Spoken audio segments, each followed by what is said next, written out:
what's the new show that you're touring? It's called This Is Life Cheeky Cheeky. Yes. Yes. This is a quote from the Cheeky Girls song. Yeah. Are you a fan? Yeah, Vic Reese told me one of them's working in a car dealership in Kent now. Yeah. Which is interesting. I can't picture them not together and wearing Just a cheeky girl. and wearing regular clothes and not sucking off Lembit Opic. That's only one of them. Only one of them, yeah. Yeah, I bet. Is both that the one that? I bet both of them did, though, don't you? No. I think the reason Lembit Opic was there, he knew what he was doing. You can fancy one twin. You can, but not Lembit, and Lembit Opic can't. He's a horrible man. Oh. I saw him do a stand-up comedy once. How was it? It was very much not good.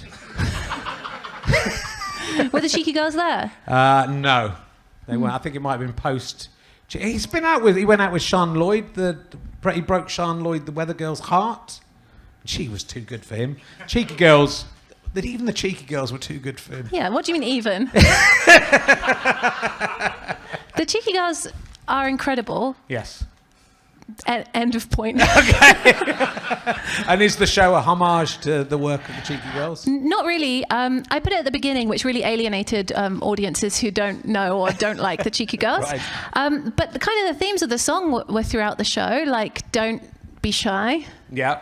Touch my bum. That was and This Is Life. That part I really took in the direction of despair, which I think is the background vibe of the Cheeky song. Brackets, touch my bum. What it's, yeah, because it's touch my bum. This is just the life we've come to expect. But also, like, isn't touch and contact? Isn't that the meaning of life? I don't think so. No. You don't think so? No. What do you think it is? I don't think there is one. Well, then why not touch? Why not? Okay. I mean, there's a lot of reasons to not touch people's bums. Yeah. So why not touch people's bums? Because I'll get sent to prison. Touch that special someone's bum. It doesn't say that, though, does it? It just says touch my bum. Whoever you are, touch my bum. No, they don't say whoever you are. they're singing it to everyone. I think you can get into a lot of trouble for touching people's bums. And also, I don't want to touch the dirty. That's where poo comes from. Oh. That was not what my show was about. I actually really can't handle like scatological humour. Can you not? No, like bums and stuff. Yeah. Poo. Well, don't mention bums. Sorry, I was trying to be brave. But you know, their mum wrote that song and she wrote it in one night. Can you believe that? I can't believe it took that long. Oh. Do you know, if you instead of writing your blog every day, if you wrote a song every day, you could have a million "Don't Be Shy, Touch My Bum." I could do. I did when I had Lem Sissay on, who's a terrific poet. I don't know if you know Lem. He's also in Alma's Not Normal. He has a brief cameo in that. He's a lovely man. He writes a 4-line poem every day, and I did it in my blog for about a week. And I quite enjoyed it, but it was too hard to carry on doing. It's hard. Yeah, because you've got to make it quite. If it's a poem, it's got to be quite good, really. His feeling was it doesn't matter what it is, which is very much how I approach my blog. It really doesn't matter what comes out. But I think when you do a poem, you kind of think it's got to rhyme and it's got to have a point to it. Did you like any of yours? I wrote one about him. I can't remember it, but it was quite like. I felt like we had a very unusually, because we're not. The only similarity I have with MSSA is we're born about a month apart from each other. But I grew up in a very happy family, and he had an awful childhood of being moved around care homes and being treated incredibly badly. Actually, being adopted, and then his family, or fostered, and his family then got rid of him when he was about 10 or 11, like in a really horrible way. And you're saying... I feel we're very similar apart from everything about us. And you're saying that's given him an advantage in poetry? Yeah, it's made him a much better poet. I think there was something about in spirit. We didn't know each other, but we both felt like a sort of kinship to each other. But it may be a creative thing. It may be a being born in 1967 thing. I don't know. That's really lovely. Maybe astrology. But I really love him. I think he's crazy, but in a brilliant way. I need to confess that when you said you know him and I nodded. Yeah, you didn't know. That was a lie, yeah. Well, I'll give you some of his books, and you can go away and get to know him. But he's let's not talk about other guests. That's rude. Oh, it's a rude thing to do when I've got you here. well, on poetry. Are you? Pardon? Oh, on poetry. I thought you said I'm on poetry. I'm poetry. I was actually, you know who you have as a guest today? You have the Year 7 Poet Laureate of my school. Which was okay. I held for applause. Thank you. Which was a role that, like an accolade, they had to create because of the sheer amount of poetry I was like writing and performing. Yeah. Do you think Poet Laureate is too grand a term? No. Okay.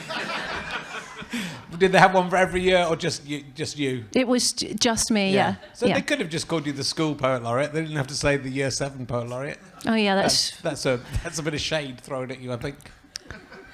Well, this girl loves to impose, but she's by no means the best poet in the school. Well, I was the best in the year, actually. You weren't? No, I was. Yeah. Okay. Who decides? Well, I've got it's not a statue. A little. It's like marble effect thing. It says that I'm the Poet Laureate. Actually, does it? I'm going to look into this, and I'm going to look into the Angry Beavers thing. Yeah. And look into your own life. And I'm looking into my own life, and then I'll send you an email. Okay, that's good. I don't think having a thing from school saying you're a Poet Laureate means you're the best poet in in Year 7. And I don't think it does. I think it means you're the neediest writer. I think they thought, we've got to give her something. Let's give her a thing saying she's the Poet Laureate of Year 7. Isn't Brian Harris better? No, he is, but let's not mention it. No, you didn't. You've not even heard my poems. Go on and tell us. Give us a. One was an acrostic about terrorism. TERR. No, okay. Assholes. That's what it's spelled out. Yeah, and I thought I could get that by my teachers. Like, I get to use the word. Sorry, I'm going to say it again.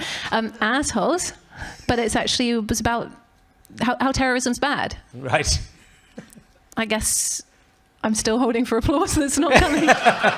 Terrorism's bad. Not everyone agrees. With that. You know, it's effective, isn't it? That's the thing with terrorism. So. Maybe it's I didn't discuss that in the poem. I don't think. My brother, who's a poet, does ones where it's an acrostic, which my audience may not know because they're quite stupid. The first letter spells out a word, but he does one where the last letter also spells out a word. That's amazing. Yeah, that's amazing. Yeah. That's good. I mean, that's all he's ever done. What are some of the words he's spelt? I hate my brother Richard. Why does he get to publish books and I don't? He's so stupid about cocks and stuff. He's very clever, my brother. But, has he got his own podcast with 25 people in the audience? Have you had him as a guest? I haven't had him as a guest. I've actually just had his daughter as a guest on the book podcast. And my niece, Emily, is also very clever. I don't know why the cleverness skipped with my side of the family. And she's written a book about Henri Bergson, the French philosopher. Do you know about him? Yes. Do you? But don't ask any follow-up questions. Time is not space. It's fucking easy being a philosopher, isn't it? You say a load of shit. Time's not space. Yeah, I know. That's why it's got a different word for it. It's not easy to be a philosopher, I don't think. Well, none of them have... my objection, and my niece is a philosopher and has studied it a lot, and they've been doing it for like a few thousand years. They've been having a crack at philosophy. Your niece? Well, she's been doing it for about 30 years. But yeah, philosophers have been having a crack at philosophy for, say, 3,000 years. Still haven't worked it out, they don't know what you saying touch my bum's the meaning of life. You've got as close as anyone to being right. Yeah, that's with the help of, that's on like the backs of giants, is that the same? Like, if it wasn't for Plato, we couldn't have the cheeky girls. Possibly.